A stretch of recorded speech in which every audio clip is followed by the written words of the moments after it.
Саудовская Аравия жестоко подавляет любую оппозицию. Мы видим это на примере дискуссии о демократической передаче власти в других странах, например, в Сирии.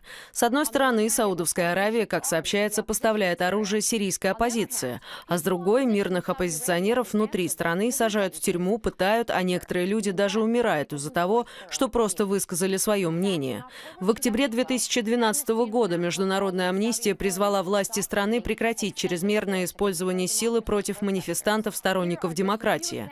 Возьмем этот год. 17 июня Маклиф Аш-Шамари был обвинен в разжигании вражды и причинении ущерба своими статьями, в которых раскрывал случаи нарушения прав человека. Приговорен к 5 годам тюрьмы.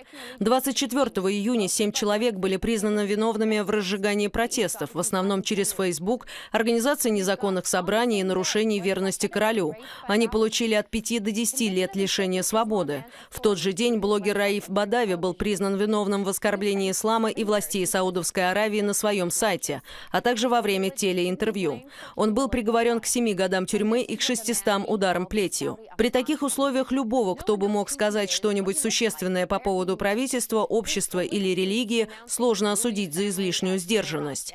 И тут появляется человек, которого называют саудовским Ассанжем. Никто не знает, кто он и где живет. Его многочисленные сообщения в Твиттере, где он обвиняет правящую семью в коррупции и обогащении за счет государственной казны, привлекли внимание более миллиона пользователей. В сети он известен как Муджтахид. Я поговорила с ним в Google-чате и попыталась выяснить, почему он скрывает свое настоящее имя. Похоже, что не из соображений безопасности. Он ответил, цитирую: «Как ни странно, анонимность вызывает доверие и побуждает людей подписываться на мои сообщения в Твиттере и не бояться говорить. Я спросила, значит ли это, что люди могут уделять больше внимания его сообщениям, а не его биографии. Он подчеркнул, что если отказаться от анонимности, то власти могут легко уничтожить доверие людей. Пока Муджтахид вынужден скрываться, недавно созданный при поддержке монарха Центр межрелигиозного диалога в Вене начал привлекать к диалогу представителей разных религий и культур. Король Абдалла также объявил о пожертвовании $100 миллионов на создание при ООН Центра по борьбе с терроризмом.